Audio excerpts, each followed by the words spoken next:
Indonesia sering dianggap sebagai negara berkembang yang masih tertinggal dalam hal infrastruktur, terutama transportasi publik.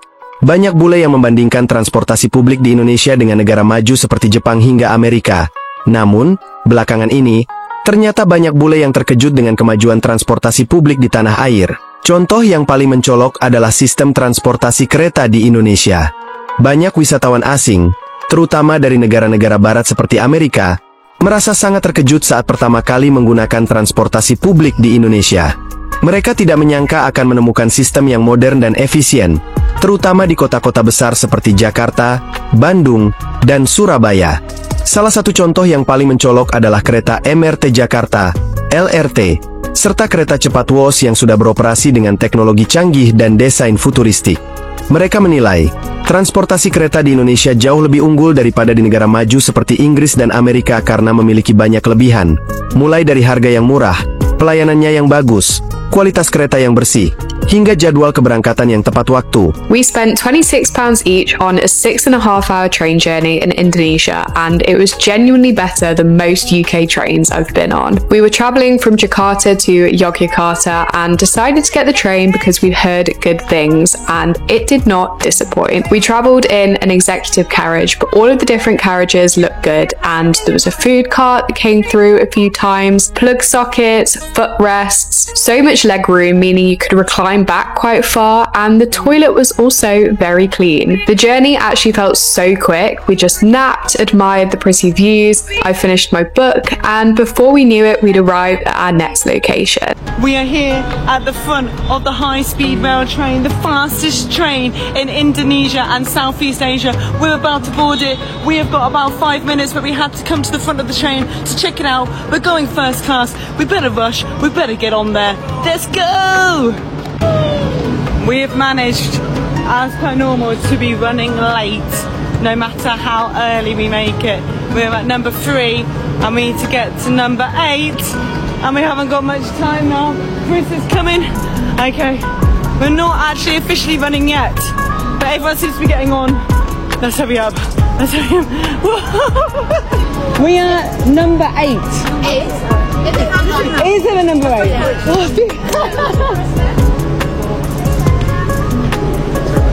So I can see, thank you. Oh, we're here. Look at this. Whoa. In we go, girl. Is it just us? I think so. We have two first class and cars number 1, and this is cars number 8. Oh, okay, awesome. We are in first class, wow, and we are the only ones in this whole entire cabin. Just check out these seats, how good they look. The aircon is fantastic.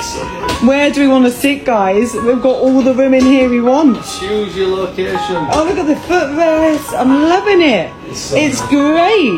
I think we are about to get some food. I can see our personal person getting it ready. Let's see what we get.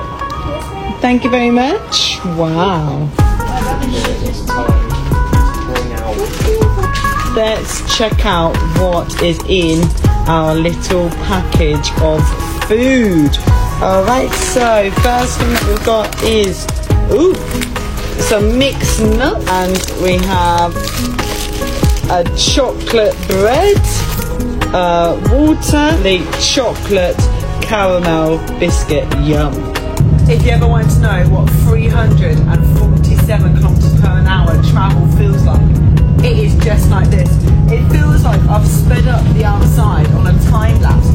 That is actually how fast we are moving.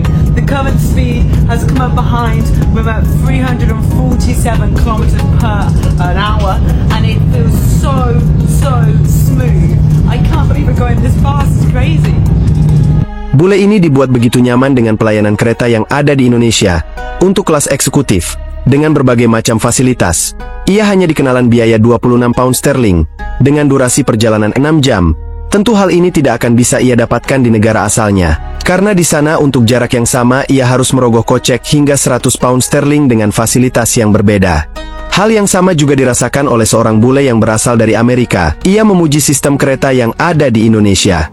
One thing I really love about Indonesia is that they have a really good intercity train system, at least on the island of Java. I think to a lesser degree on some of the other islands, probably a consequence of colonization. I think Dutch focused more on Java. I don't know, that could be wrong. Don't quote me on that. I've taken the train from Jakarta to Bandung to Yogyakarta, and then today I'm going to go from Yogyakarta to Surabaya in the US. Frankly, we don't have a system that is that good outside of like the Northeast corridor. But here it's relatively affordable and reliable and has really good coverage. So you can get around without buying domestic flights, at least on Java.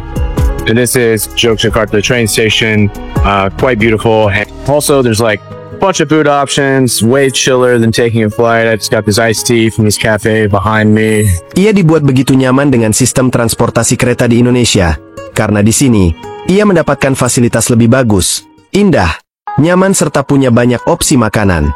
Sebaliknya, kondisi transportasi publik di Amerika Serikat, terutama sistem kereta, justru menunjukkan banyak masalah. Harga tiket kereta di sana sangat mahal, bahkan untuk rute-rute yang tidak terlalu jauh.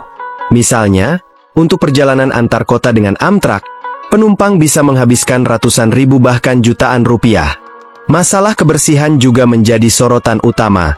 Banyak stasiun subway di Amerika yang kotor, dipenuhi sampah, dan bau urin. Tidak sedikit juga yang dipenuhi grafiti di dinding dan tiang. Kereta pun seringkali terlihat tidak terawat, kursi penuh noda, dan suasana di dalam kereta terasa tidak nyaman. Keamanan pun menjadi isu yang serius. Banyak stasiun di kota besar seperti New York, Los Angeles, dan San Francisco yang dipenuhi tunawisma. Bahkan beberapa di antaranya mengalami gangguan mental. Mereka kerap berteriak, melakukan tindakan agresif, atau bahkan tidur di dalam kereta. Hal ini tentu menimbulkan ketakutan bagi para penumpang lain, terutama turis asing. I forgot how scary it is to ride the subway in the winter in New York because all the crazy people are down here because it's freezing outside. After seeing all of the TikToks of people getting on fire and getting pushed in front of trains and getting stabbed and slapped and killed, like every single person I see, I'm like, are you gonna shoot me? Like, am I gonna get on fire? Like, I'm terrified, especially for the homeless people. I'm so sorry. I don't know if that's problematic, but like, you have to be careful in New York because these are the people that literally try to murder you. The homeless people that are like talking to themselves and like doing on the train, like what? They're all down here. It's scary down here. Like yeah. Selain itu, masalah keterlambatan atau delay juga sangat sering terjadi di Amerika. Jadwal kereta sering tidak sesuai dengan waktu yang tercantum, membuat banyak orang kehilangan waktu berharga. Bahkan ada kasus di mana kereta terlambat berjam-jam tanpa informasi yang jelas dari pihak pengelola. This is why I don't recommend Amtrak. I'm currently at the Irvine Amtrak station. It's about 12 o'clock. I'm waiting for my dad. We're going to have a Thanksgiving weekend lunch together. But his train is currently 33 minutes late. The train before it was 15 minutes late. The train before that was late too. This train right here that's going southbound to San Diego, it is late as well. Like all of the trains today are late. And this is a very typical thing for Amtrak. I don't understand why these trains are always late, but they always are, which means it's not reliable, you can't depend on it, and it ends up often being faster to drive than it is. Dari fakta-fakta di atas kita bisa mengambil sebuah kesimpulan, bahwasanya, negara maju tidak selalu memiliki kualitas transportasi publik yang baik. Fakta bahwa Indonesia, sebagai negara berkembang, mampu membangun sistem transportasi publik yang unggul, adalah suatu hal yang patut dibanggakan. Meskipun pembangunan di negara kita belum merata, namun kita bisa melihat, sedikit pembangunan dari negara kita saja bisa mengundang decak kagum bule mancanegara. Bagaimana jika semua kekayaan negara kita dimanfaatkan secara maksimal? Tentu tak terbayangkan bagaimana luar biasanya negara kita.